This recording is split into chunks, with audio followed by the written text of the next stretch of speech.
Hi friends, welcome to our channel. So friends, today topic వచ్చి సాంఘిక శాస్త్రం methodology friends. So methodology సంబంధించి కొన్ని ఇంపార్టెంట్ ఆబ్జెక్టివ్ బిట్స్ అయితే చూద్దాం. అలాగే ప్రీవియస్ డిఎస్ బిట్స్ కూడా ఇంక్లూడింగ్ ఎందులో ఉన్నాయి అవి కూడా చూద్దాం.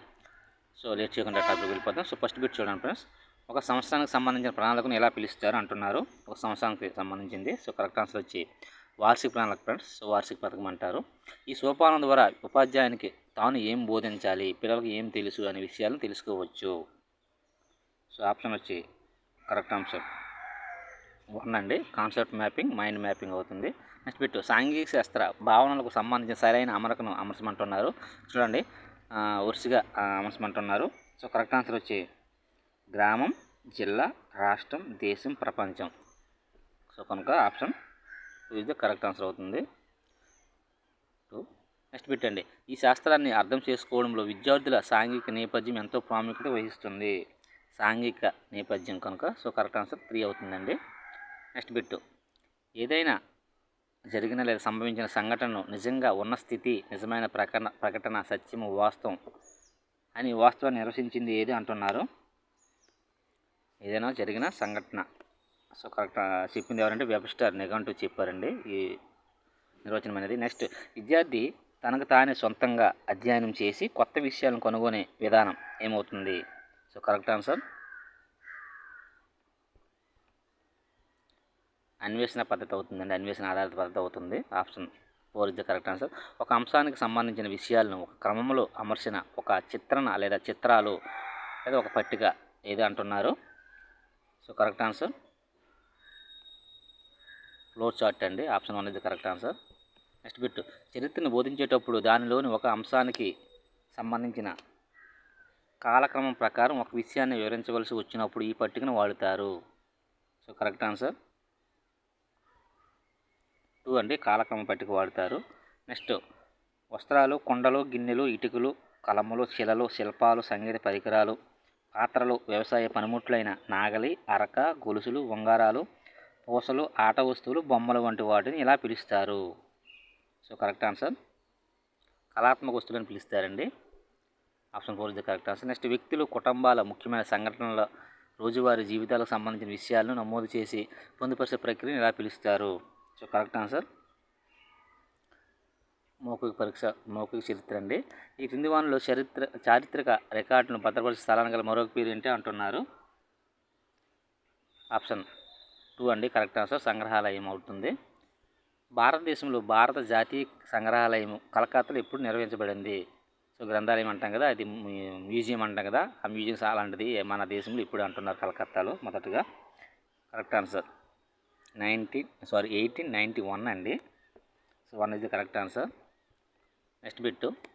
జాతీయ సంగ్రహాలయాన్ని మొదట ఏమని పిలిచేవారు. ఈ జాతీయ సంగ్రహాలయం మొదట ఏం పిలిచేవారు అంటున్నారు. Correct answer imperial records department అండి. Option 1 is the correct answer.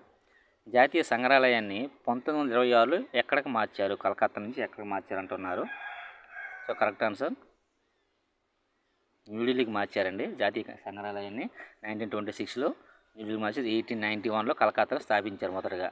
Next, ప్రాచీన తాళపత్ర గ్రంథాలను ఏ ఆధారాలకు ఉదాహరణగా చెప్పవచ్చు. తాళపత్ర గ్రంథాలు అంటండి వాటిని మనం ప్రాథమిక ఆధారాలు వనరులుగా చెప్పవచ్చు అండి. సో కనుక ఆప్షన్ 1 అయితే కరెక్ట్ ఆన్సర్ అవుతుంది. Next bit. విద్యార్థులు వాల్మీకి రామాయణాన్ని చదివి ఆ కాలం నాటి పరిస్థితులను అర్థం చేసుకున్నారు. ఇది ఏ తరహా వనరు అవుతుంది.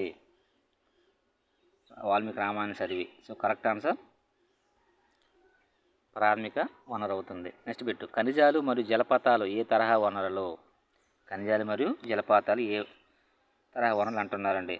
సో కరెక్ట్ ఆన్సర్ 1 అండి. సహజ వనరులు అవుతుంది. Next bit. అజంతా ఎల్లోరాల గుహలు ఏ తరహా వనరులు అంటున్నారు. అజంతా ఎల్లోరాలు ఏ తరహా వనరులు. సో మ్యాక్సిమం బిట్టు కొంచెం క్లుప్తంగా చదివి కింద ఆప్షన్ చూస్తే మనము కరెక్ట్ ఆన్సర్ చేయొచ్చు అండి.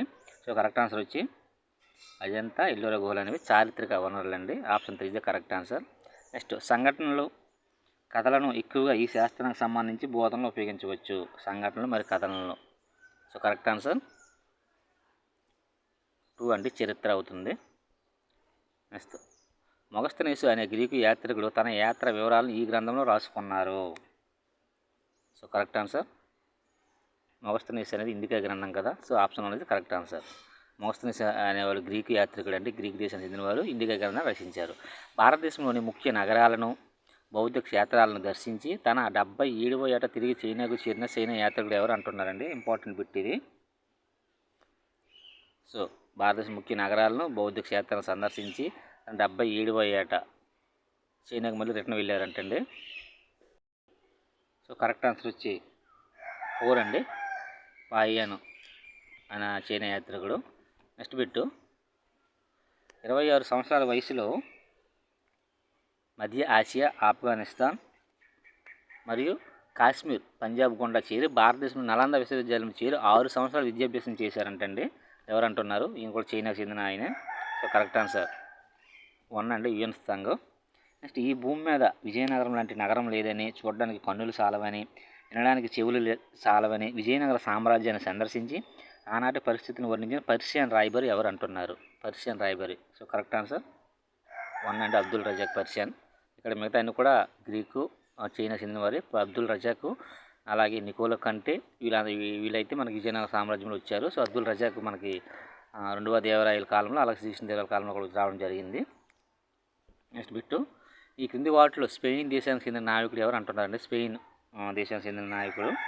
సో కరెక్ట్ ఆన్సర్ 2 అండి, కొలంబస్ అవుతుంది. నెక్స్ట్ బిట్టు, క్రింది వారిలో సెప్టెంబర్ 8 కింది వాటిలో స్పెయిన్ దేశానికి అయిపోయింది కదా. సో కొలంబస్ అది. దీన్ని చూడండి, సెప్టెంబర్ 8, 1492 సముద్ర ప్రయాణం ప్రారంభమైంది. ఇది ఎవరి కృషి వల్ల వచ్చింది అంటున్నారండి. ఇది కూడా కొలంబస్. 2 ఆన్సర్. నెక్స్ట్, ఒక దేశ వ్యవస్థలో కానీ ప్రపంచ వ్యవస్థలో కానీ జరిగిన వివిధ సంఘటనలను అభివృద్ధిని నివేదించి చూపించే చార్టులను ఏమని పిలుస్తారు? ఒక దేశం వ్యవస్థ కానీ ప్రపంచ వ్యవస్థలో కానీ జరిగిన వివిధ సంఘటనలలో. సో కరెక్ట్ ఆన్సర్ 1 అండి, కాలక్రమానుసార చార్టులు అవుతుంది. నెక్స్ట్ బిట్, చరిత్ర పాఠ్యాంశానికి సంబంధించిన మొఘల వంశంలోని వివిధ వ్యక్తుల గురించి చెప్పడానికి ఏ చార్టు అవసరమవుతుందో అంటున్నారు? సో కరెక్ట్ ఆన్సర్ 2 అండి, వంశ చార్ట్ అవుతుంది. నెక్స్ట్ బిట్టు, కేంద్ర, రాష్ట్ర మరియు నగర పరిపాలన విధానాలను తెలియజేయడానికి కార్యనిర్వాహక శాఖ, లెజిస్లేటివ్ మరియు న్యాయ శాఖలకు సంబంధించిన సంబంధాలను తెలియజేయడానికి ఏ చార్ట్లు ఉపయోగపడతాయి? సో కరెక్ట్ ఆన్సర్ 3 అండి, ప్రవాహ చార్టులు ఉపయోగపడతాయి మనకి. నెక్స్ట్ బిట్టు, భారతదేశ జనాభా పెరుగుదల 1971 నుంచి 2011 వరకు అనే విషయాన్ని చెప్పడానికి లేదా బోధించడానికి అనువైన చార్ట్ ఏది? సో కరెక్ట్ ఆన్సర్ 4 అండి, ట్యాబ్యులేషన్ చార్ట్ అవుతుంది. నెక్స్ట్ బిట్ చూడండి,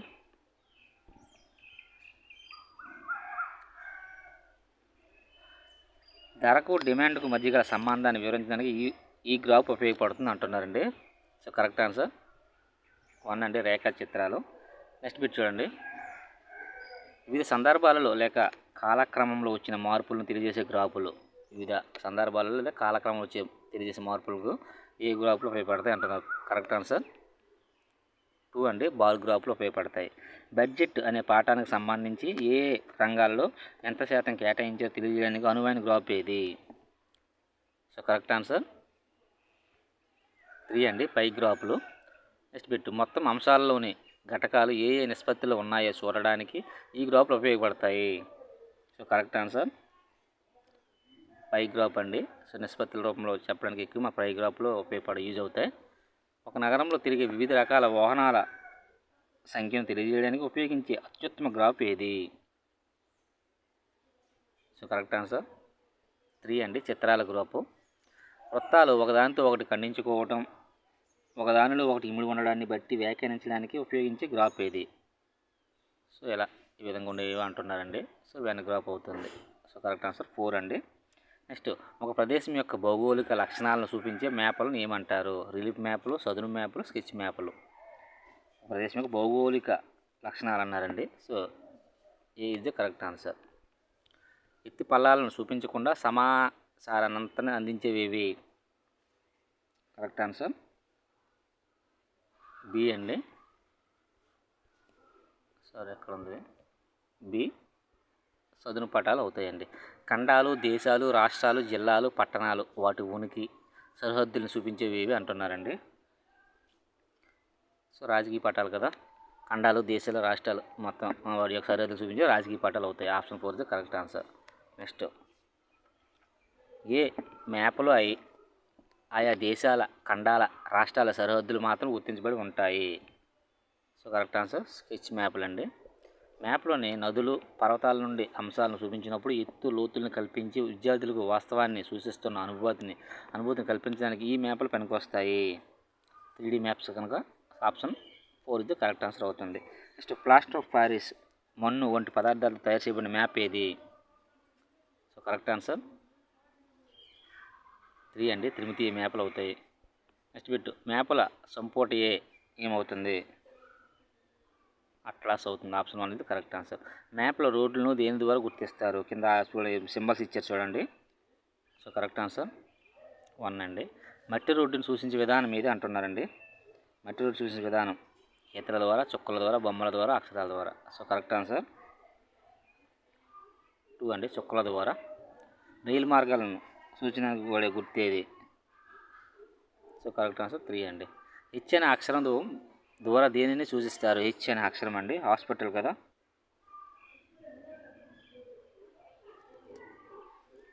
సారీ, హెచ్ అనే అక్షరం హాస్పిటల్ కాదు, టెలిగ్రాఫ్ ఆఫీస్ కాదు, ఇల్లు, హార్బర్ అండి. సో హాస్పిటల్ మనకి అది సింబల్ ఉంటుంది.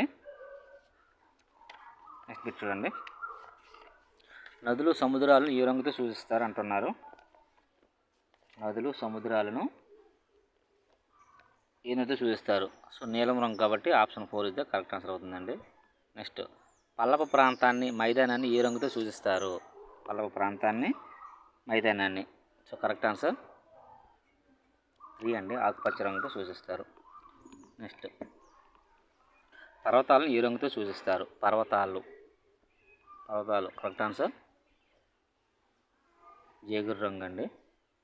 పటంలో పీఠభూములు ఏ రంగుతో సూచిస్తారు? పీఠభూములు అండి. సో పీఠభూములు పసుపు పచ్చ రంగు అండి.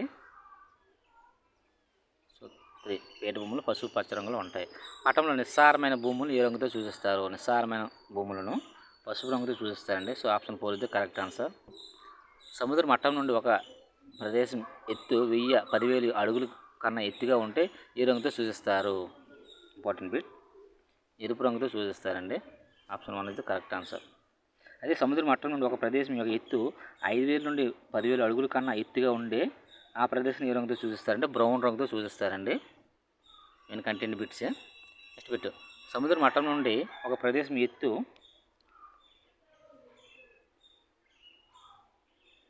1000 నుంచి 2,000 అడుగుల మధ్య ఉంటే ఆ ప్రదేశం ఏ రంగుతో సూచిస్తారు అంటున్నారండి. 1000 నుంచి 2,000, సో పసుపు రంగు అండి. నెక్స్ట్, ఒక సముద్ర మట్టం నుండి ఒక ప్రదేశం ఎత్తు 5,000 నుంచి, నెక్స్ట్ చూడండి, సముద్ర మట్టం నుండి ఒక ప్రదేశం ఎత్తు 500 నుంచి 1000 అడుగుల మధ్య ఉంటే ఆ ప్రదేశాన్ని ఏ రంగుతో సూచిస్తారు అంటున్నారు? ఆప్షన్ 2 అండి, లైట్ ఆకుపచ్చ. నెక్స్ట్ చూడండి, సముద్ర మట్టం నుండి ఒక ప్రదేశం యొక్క ఎత్తు 0 నుంచి 500 అడుగుల మధ్య ఉంటే ఆ ప్రదేశాన్ని ఏ రంగుతో సూచిస్తారు? 0 నుంచి 500 అయితే ముదురు ఆకుపచ్చ అండి. వీళ్ళు గుర్తుపెట్టుకోలే, ముదురు ఆకుపచ్చ ఫస్ట్ది, అయితే 500 నుంచి 1000 అయితే లైట్ ఆకుపచ్చ, ఆ తర్వాత పసుపు, ఆ తర్వాత లైట్ బ్రౌన్, తర్వాత ఎరుపు 10,000 దాటితే. ఓకేనా. నెక్స్ట్ బిట్ చూడండి, సముద్ర మట్టం కన్నా తక్కువగా ఉండే ప్రదేశాన్ని ఏ రంగుతో సూచిస్తారు అంటున్నారు? సో ఆప్షన్ 4 అండి, నీలం రంగుతో సూచిస్తారు. నది ముఖద్వారాన్ని సూచించే గీత ఏది? నది ముఖద్వారాన్ని సూచించే గీత లేత నీలి రంగు గీత అండి. Option 1 correct answer. విశాలమైన నదీ ప్రవాహాన్ని సూచించడానికి ఏ గీతను ఉపయోగిస్తారు? విశాలమైన నదీ ప్రవాహాన్ని సూచించడానికి దళసరి నీలి రంగు గీతను సూచిస్తారంటండి. Option 2 correct answer. నెక్స్ట్ చూడండి, పాఠ్యాంశంలోని ఒకానొక పరిస్థితిని లేదా అంశాన్ని ఎంపిక చేసుకొని దానికి స్పష్టమైన విస్తృత రూపాన్ని కల్పించి కొంతమంది విద్యార్థులను ఎంచుకొని వారికి సరైన పాత్రలు కేటాయించి ఉపాధ్యాయుని పర్యవేక్షణలో ప్రదర్శించడం ఎలా పిలుస్తారు అంటున్నారండి. సో కరెక్ట్ ఆన్సర్ 1 అండి, పాత్ర పోషణ.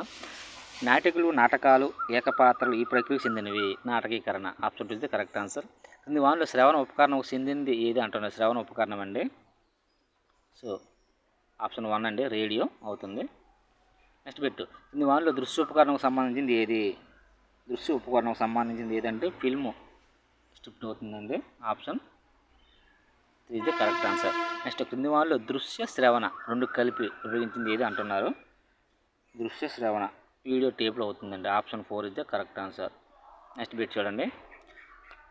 క్షేత్ర పర్యటనల నిర్వహణకు సంబంధించి సరైన క్రమాన్ని అమర్చండి. ఇది మనకి ఆల్రెడీ ప్రాజెక్ట్ పద్ధతి, సమస్య పరిష్కార పద్ధతి కూడా మనం గత వీడియోలో చెప్పాం. అదేవిధంగా క్షేత్ర పర్యటనకు సంబంధించి అన్నీ ఒకేలా ఉంటాయి మ్యాక్సిమం. ముందు ప్రణాళిక వేసుకోవాలి, తర్వాత సన్నాహం, తర్వాత అమలుపరచాలి, తర్వాత తదుపరి కార్యక్రమం, తర్వాత మూల్యాంకనం, ఇంకా ఉంటే నివేదిక లేదా రిపోర్టు అని ఉంటుంది లాస్ట్ది. కింద మనకి వరుసగా ఇచ్చాడు కనుక ABCDE అవుతుంది. So option 1 is the correct answer. Next నిజ జీవిత సన్నివేశాలని పోలిన సన్నివేశమును ఏర్పరిచి అనుకరించితే ఏమవుతుంది అంటున్నారు. సో ఆప్షన్ 4 అండి, సిమ్యులేషన్ అవుతుంది. కల్పిత సన్నివేశం ద్వారా బోధనా ప్రక్రియను కొనసాగించే ప్రక్రియ ఏది? కల్పిత సన్నివేశం ద్వారా. సో కరెక్ట్ ఆన్సర్ 2 అండి, సిమ్యులేషన్ అవుతుంది. నెక్స్ట్ సూక్ష్మ బోధన ఈ ప్రక్రియకు సంబంధించింది. సూక్ష్మ బోధన కరెక్ట్ ఆన్సర్ 4 అండి, సిమ్యులేషన్కి సంబంధించింది. నెక్స్ట్ బిట్టు ఉన్ముఖీకరణ, వివరణ, మూల్యాంకనం, బోధనోపకరణాలు మొదలైన వానిలో ఏదో ఒకదానిని ఎంచుకొని 5 నుంచి 7 నిమిషాలు దీన్ని బోధించి దానిలో లోటుపాట్లను తెలుసుకొని తిరిగి బోధించి బోధనను మెరుగుపరుచుకునే ప్రక్రియ ఏమని పిలుస్తారు? మనందరికీ తెలిసిందే, సూక్ష్మ బోధన కదా, micro teaching. 1 is the correct answer. ఒక వ్యక్తి నుండి మనకు అవసరమైన సమాచారాన్ని ప్రత్యక్షంగా ఆ వ్యక్తిని సందర్శించి అతని నుండి తెలుసుకునే ప్రక్రియ ఏమవుతుందండి? కరెక్ట్ ఆన్సర్ 2 అండి, పరిపృచ్ఛ అవుతుంది. నెక్స్ట్ ఒక బోధనాంశాన్ని దృశ్య శ్రవణ పద్ధతులతో ఆకర్షణీయంగా వ్యక్తీకరించడమే. దృశ్య శ్రవణ ఆకర్షణీయంగా వ్యక్తీకరణ ఏమవుతుంది? పవర్ పాయింట్ ప్రజెంటేషన్ అవుతుందండి. ఆప్షన్ 4 ఇది కరెక్ట్ ఆన్సర్. సాంఘిక శాస్త్ర ఉపాధ్యాయుడికి ఉండవలసిన లక్షణాలు సరైనది ఏది?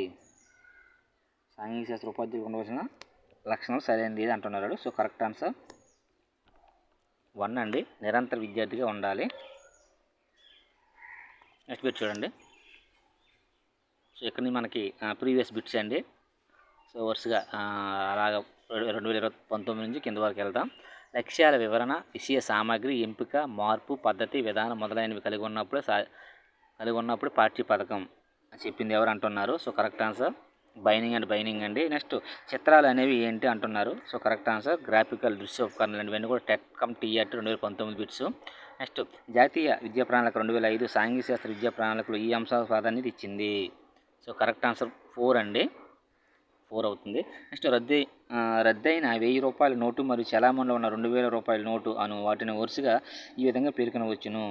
ఏమని పేర్కొంటారంటే రద్దయింది అయితే స్పెసిమెన్ అవుతుంది, చలామణి అనేది నిజ వస్తువు, కాబట్టి ఆప్షన్ 3 ఇస్ కరెక్ట్ ఆన్సర్ అవుతుంది. నెక్స్ట్ 79 చూడండి. సాంఘిక శాస్త్ర విద్యా ప్రణాళిక సమగ్రంగా ఉండాలి కానీ అధిక సమాచారంతో భారం మోపబడిందిగా ఉండకూడదని చెప్పింది ఎవరు అంటున్నారండి. ఇది కూడా NCF 2000 అండి. సో కరెక్ట్ ఆన్సర్ 2 అవుతుంది. నెక్స్ట్ బిట్ చూడండి. కీలక ఆలోచనలు లేదా యథార్థాలు మధ్య క్రమయుతంగా తార్కికంగా దృశ్యరూప సంబంధాన్ని సూచించడానికి గ్రాఫిక్ చిత్రరూపం రెండింటిని కలిపి డిజైన్ చేసిన చార్టులే అని నిర్వచించింది ఎవరు అంటున్నారు. సో కరెక్ట్ ఆన్సర్ 4 అండి, విట్టిన్ మరియు పుల్లార్ అది. నెక్స్ట్ చూడండి. నదులు, పర్వతాలు, లోయలు, మైదానాలు, ఎడారులు, అడవులు, వర్షపాతం, ఉష్ణోగ్రత వంటివి చూపుడు తోడ్పడే పటాలు ఏవి అంటున్నారండి. ఇది కూడా టెట్కమ్ 2019. సో కరెక్ట్ ఆన్సర్ వచ్చి భౌతిక పటాలండి. నెక్స్ట్ చూడండి. ఈ ప్రణాళికను రూపొందించినప్పుడు ఒక విద్యా సంవత్సరంలో గల పాఠశాలల పని దినాల సంఖ్య, ఐచ్ఛిక సెలవులతో సహా పాఠశాలల మొత్తం సెలవు దినాలు, పరీక్షలు నిర్వహించడానికి అవసరమైన పని దినాలు, ఉపాధ్యాయులు వాడుకునే సెలవులు దృష్టిలో ఉంచుకోవాలి. వీటిని ఆధారంగా అంటే వార్షిక పథకం అండి. Correct answer 4. నెక్స్ట్ పెట్టి చూడండి. సాంఘిక శాస్త్ర ఉపాధ్యాయునికి ప్రాథమిక వనరు. సాంఘిక శాస్త్ర ఉపాధ్యాయునికి ప్రాథమిక వనరు అంటున్నారండి. సో కరెక్ట్ ఆన్సర్ వచ్చి 3 అని ఇచ్చారు మనకి. నేనైతే పాఠ్యపుస్తకం అనుకుంటున్నా. నెక్స్ట్ చూడండి. ఒక సాంఘిక శాస్త్ర ఉపాధ్యాయుడు విద్యార్థులను మన పండుగలు అనే అంశంపై నాటిక పోటీలు నిర్వహించడం ద్వారా విద్యార్థులు పెంపొందించి విలువ ఏది అంటున్నారండి. సో ఇదైతే ఆప్షన్ 2 అండి, సాంస్కృతిక విలువ అవుతుంది. నేను కూడా టెట్కమ్ TETలు వచ్చాయి. రాజకీయ పటం మరియు బేటీ బచావో బేటీ పడావో అనే నినాదాలు వరుసగా ఏమవుతాయి అంటున్నారు. సో కరెక్ట్ ఆన్సర్ 1 అండి, దృశ్య సంకేతం, శబ్ద సంకేతం అవుతుంది. Next bit. బోధనలో భాగంగా ఒక సాంఘిక ఉపాధ్యాయుడు తరగతి గదిలో నాటకీకరణ నైపుణ్యాన్ని ప్రదర్శించాడు. అతడు కలిగిన నైపుణ్యం ఏది అంటున్నారండి. సో కరెక్ట్ ఆన్సర్ 2 అండి, భావ వ్యక్తీకరణ నైపుణ్యం అవుతుంది. నెక్స్ట్ 87వ బిట్టు. మంచి పాఠ్య పీరియడ్ పథకం ఉండవలసిన లక్షణాలు 1 ఇది అంటున్నారు. So correct answer. ఉపాధ్యాయుడు తన ఆసక్తి ప్రకారం పద్ధతులను ఎంపిక చేసుకోవచ్చు. సో 3 ఇదే కరెక్ట్ ఆన్సర్ అవుతుంది. నెక్స్ట్ బిట్ చూడండి, ఇది కూడా టెట్ కమ్ టిఆర్ 2019 అండి. సాంఘిక శాస్త్ర విద్యా ప్రణాళికలను ఎంపిక చేసే ఇతివృత్తాలు సరళత నుండి క్లిష్టతకు, సమీపం నుండి దూరానికి దారిసే విధంగా సంతులిత రీతిలో క్రోడీకరించాలని చెప్పింది ఎవరు అంటున్నారు. సో కరెక్ట్ ఆన్సర్ జాతీయ విద్యా ప్రణాళిక చట్టం 2000 అని చెప్పింది ఈ విషయాన్ని. నెక్స్ట్ తలకోన జలపాతం, చంద్రగిరి కోట అనును వరుసగా ఏంటి? భౌగోళిక వనరు మరియు చారిత్రక వనరు అండి.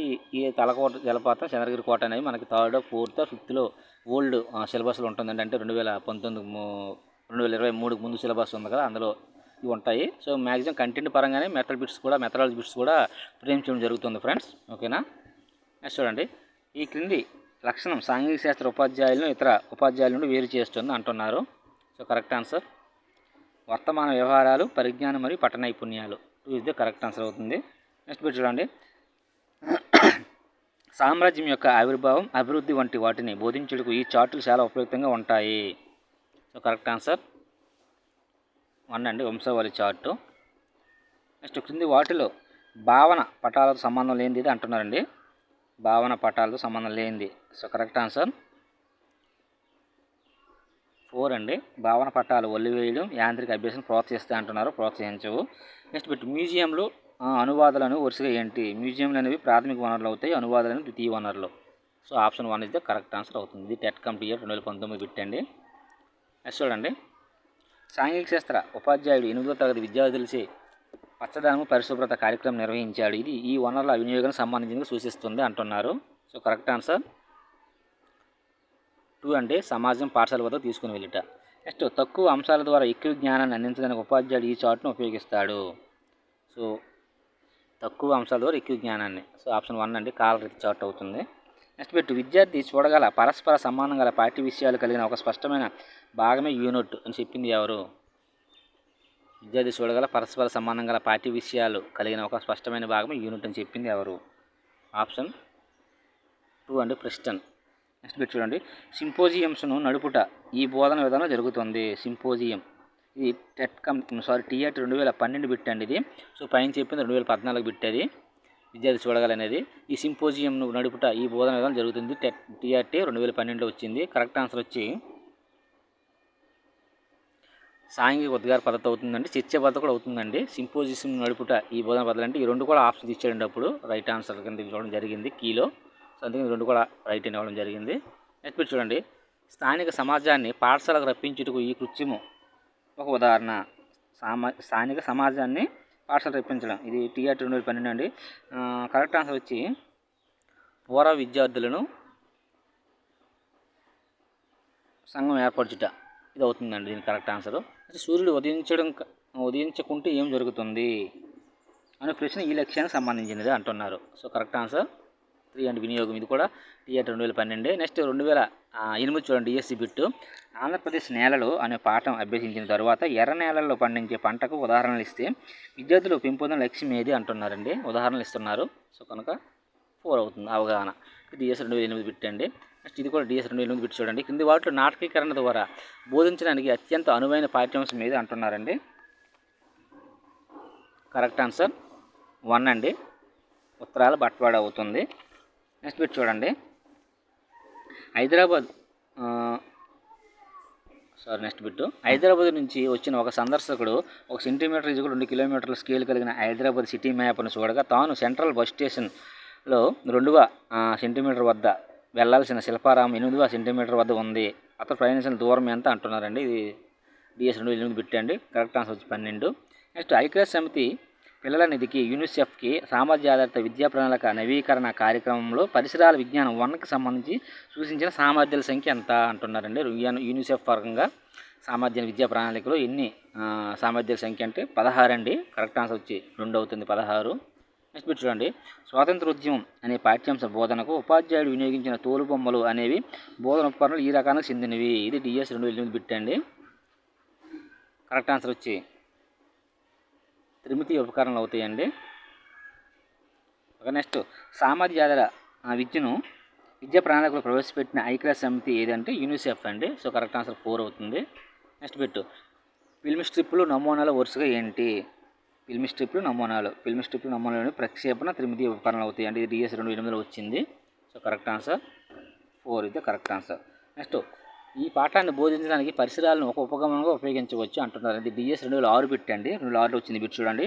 ఈ పాఠాన్ని బోధించడానికి పరిసరాలను ఒక ఉపగమంగా తీసుకోవచ్చు. సో కరెక్ట్ ఆన్సర్ 4 అండి. శీతోష్ణ ఇదే పాఠాన్ని.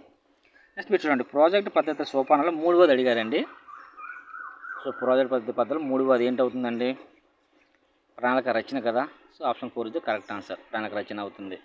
నెక్స్ట్ ఒక ప్రధాన ఉపాధ్యాయుడు తన పాఠశాలలో గత దశాబ్ద కాలంలోని 10వ తరగతి ఉత్తీర్ణత ఫలితాలను సంవత్సరాల వారీగా జరిగిన మార్పులను చూపాలనుకుంటే అతడికి అనువైన గ్రాఫ్ ఏది అంటున్నారు. ఇది డిఎస్ 2006 బిట్ అండి. అతడికి ఏ గ్రాఫ్ అవసరం అవుతుందంటే రేఖా గ్రాఫ్ అవసరం అవుతుందండి. ఆప్షన్ 3 ఇది కరెక్ట్ ఆన్సర్. నెక్స్ట్ బిట్ చూడండి 110. సంఖ్యల ద్వారా విషయాన్ని అర్థం చేసుకోవడానికి ఉపయోగపడే బోధన అభ్యసన సామగ్రి ఏది అంటున్నారు. సో కరెక్ట్ ఆన్సర్ పట్టం అండి. ఇది డిఎస్ 2006 బిట్. నెక్స్ట్ చూడండి 7వ తరగతి విద్యార్థులకు న్యాయశాఖ వ్యవస్థను వివరించడానికి తగిన చార్ట్ ఏది? న్యాయశాఖ వ్యవస్థను. ఇది డిఎస్ 2004 అండి వచ్చింది బిట్టు. సో ఆప్షన్ 2 అండి ఫ్లో చార్ట్ అవుతుంది. నెక్స్ట్ విలువల పంపిణీని ప్రదర్శించడానికి అనువైన గ్రాఫ్ ఏది అంటున్నారు. ఇది రీసెంట్ టెట్లో కూడా వచ్చిందండి ఈ బిట్టు. విలువల పంపిణీని ప్రదర్శించడానికి అనువైన గ్రాఫ్ డిఎస్ 2004లో కూడా వచ్చింది. వలయ గ్రాఫ్ అండి. ఆప్షన్ 1 ఇది కరెక్ట్ ఆన్సర్ అవుతుంది. నెక్స్ట్ బిట్టు మైదానాలు, పర్వతాల, లోయలు గురించి విత్ పల్లాలలో ప్రత్యేకమైనగా తయారు చేసిన పట్టాలు ఏవి అంటున్నారండి. సో కరెక్ట్ ఆన్సర్ 2 అండి రిలీఫ్ పట్టాలు అవుతాయి. నెక్స్ట్ చూడండి కింది వాటిలో సాంఘిక శాస్త్ర ఉపాధ్యాయుడి బోధన నైపుణ్యాన్ని సూచించేది ఏది అంటున్నారు. ఇది డిఎస్ 2004లో వచ్చింది. సో కరెక్ట్ ఆన్సర్ వచ్చి విద్యార్థుల అభ్యాసానికి సరిపడే కృత్యాన్ని ఇవ్వడం అవుతుందండి. ఆప్షన్ 3 అండి కరెక్ట్ ఆన్సర్. నెక్స్ట్ బిట్టు మనోవిజ్ఞాన శాస్త్రజ్ఞుల ప్రకారం చూడటం ద్వారా జరిగే అభ్యాసం స్థాయి ఎంత? చూడడం ద్వారా అండి. సో చూడడం ద్వారా మనకి 83% జరుగుతుంది. ఇది డిఎస్ 2002లో వచ్చిందండి. నెక్స్ట్ కొండలను సూచించడానికి మ్యాప్లలో ఏ రంగును సూచిస్తారు? సో కొండలను నార్మల్గా గోధుమ రంగు అండి. ఆప్షన్ 1 అయితే కరెక్ట్ ఆన్సర్ అవుతుంది. కొండలను అయితే గోధుమ రంగు సూచిస్తారు. ఇది డిఎస్ 2002 బిట్ అండి. నెక్స్ట్ ప్రాథమిక స్థాయిలో దిక్కులు అనే పాఠాన్ని బోధించడానికి అనువైన కృత్యం ఏది? దిక్కులు అనే పాఠానికి పరిసరాల ద్వారా బోధించుట. సో ఆప్షన్ 2 అయితే కరెక్ట్ ఆన్సర్ అవుతుందండి. నెక్స్ట్ బిట్ చూడండి మనస్తత్వ శాస్త్రానుసారం బాగా ఉపయోగపడే ఉపకరణం ఏది అంటుండండి. మనోవిజ్ఞాన శాస్త్రం భాగంగా బాగా ఉపయోగపడే ఉపకరణం ఏది? ప్రదర్శన బల్ల, globe, radio, television. So option 1 అండి టెలివిజన్. ఇది డిఎస్ 2001 అండి. 2001లో వచ్చింది డిఎస్సిలో. చూడండి డిఎస్ 2001 తీసారు, 2002లో కూడా తీసారు, 2004 వరుసగా తీశారు. అప్పుడులో ఇప్పుడే కొంచెం లేట్ అవుతుంది మనకి. నెక్స్ట్ సాంఘిక వనరుల్లో సామాజిక ప్రతినిధి వర్గాల రకానికి ఉదాహరణ ఏది అంటున్నారు. ఇది కూడా డిఎస్ 2001 బిట్ అండి. సాంఘిక వనరుల్లో సామాజిక ప్రతినిధి వర్గాలకు సంబంధించిన ఉదాహరణ. సో ఆప్షన్ 4 అండి బ్యాంకులు అవుతుంది. నెక్స్ట్ చూడండి విద్యార్థులకు పౌర శిక్షణ ఇవ్వడానికి తరగతి బోధన తరువాత ఎక్కువ ఉపయోగకరమైనది ఏది అంటున్నారు. ఇది డిఎస్ 2004 బిట్ అండి. కరెక్ట్ ఆన్సర్ వచ్చి 2 అండి ఆట స్థలం. నెక్స్ట్ వార్షిక బడ్జెట్లో వివిధ శాఖలకు కేటాయించిన నిధులను తెలియజేయడానికి ఉపయోగించి గ్రాఫ్ ఏది అంటున్నారు. సో కరెక్ట్ ఆన్సర్ వచ్చి సర్కిల్ గ్రాఫ్ అండి. ఇది డిఎస్ 2001. నెక్స్ట్ పెట్టు చరిత్ర బోధనలో వినియోగించే మ్యాప్లు ఏవి అంటున్నారండి. చరిత్ర బోధనలో సమకాలీన పట్టాలు, చారిత్రక పట్టాలు, సమకాలీన పట్టాలు, చారిత్రక పట్టాలు, సమకాలీన పట్టాలు, చారిత్రక పట్టాలు, లైన్ మ్యాప్లను ఇచ్చాడు. సో ఇక్కడ ఆప్షన్స్ వచ్చి డిఎస్ 2001లో వచ్చిందండి బిట్. దీనికి ఈ 2 కూడా ఇచ్చాడండి ఆప్షన్స్ కరెక్ట్గా 1, 3 2 కూడా రైట్ ఆన్సర్. నెక్స్ట్ మంచి పాఠ్యపుస్తకం ముఖ్య లక్షణం ఏది అంటున్నారు. మంచి పాఠ్యపుస్తకం ముఖ్య లక్షణం డిఎస్ 2000లో వచ్చింది, 1లో వచ్చిందండి. సో కరెక్ట్ ఆన్సర్ 3 అండి. విద్యార్థుల పూర్వ జ్ఞానంతో సంయోగింపబడి ఉండాలంటండి మంచి పాఠ్యపథకం అనేది. నెక్స్ట్ సాంఘిక శాస్త్ర బోధనలో క్షేత్ర పర్యటన ముఖ్య ఉద్దేశం ఏంటి అంటున్నారండి. ఇది 2000లో వచ్చిందండి డిఎస్ 2000లో. విద్యార్థులకు ప్రత్యక్ష అనుభవం కలగజేయడమే కదా. సో ఆప్షన్ 2 ఇదే కరెక్ట్ ఆన్సర్ అవుతుందండి. లాస్ట్ బిట్ అండి 125వ బిట్టు గృహ నిర్దేశాలు ఇవ్వడంలో ఉద్దేశం ఏంటి అంటే మనం అసైన్మెంట్ ఇస్తాం కదా హోంవర్క్ అని నైట్కి మనము పిల్లలకి, అదే గృహ నిర్దేశాలు అంటే ఈయన యొక్క ఉద్దేశం ఏంటి అంటున్నట్టు. ఇది డిఎస్ 2000లో వచ్చిందండి. విద్యార్థులు క్రమబద్ధంగా చదువుకునే అలవాటును పెంపొందించడం. కరెక్ట్ ఆన్సర్ ఇది అవుతుందండి. విద్యార్థులు క్రమబద్ధంగా చదువుకునే అలవాటు ఇవ్వడానికి హోంవర్క్ మనం ఇవ్వడం జరుగుతుందండి. ఓకేనా. సో ఇక్కడతో మనకి ఓవరాల్గా 125 బిట్స్ అయితే చెప్పడం జరిగింది. ఒక 100 వరకు మోడల్ బిట్స్, అలాగే 25 నుంచి 30 వరకు ప్రీవియస్ బిట్స్ అంటే కూడా ఇవ్వడం జరిగింది. దీంతో మనకి ప్రశ్న సరళ ఏ విధంగా ఉంటుందంటే మనం ప్రీవియస్ డిఎస్సి పేపర్ ఈ బిట్స్ చూస్తే మనకు అర్థమవుతుంది. సో మరొక వీడియోలో మరొక ఇంపార్టెంట్ టాపిక్ని చూద్దాం. Thank you.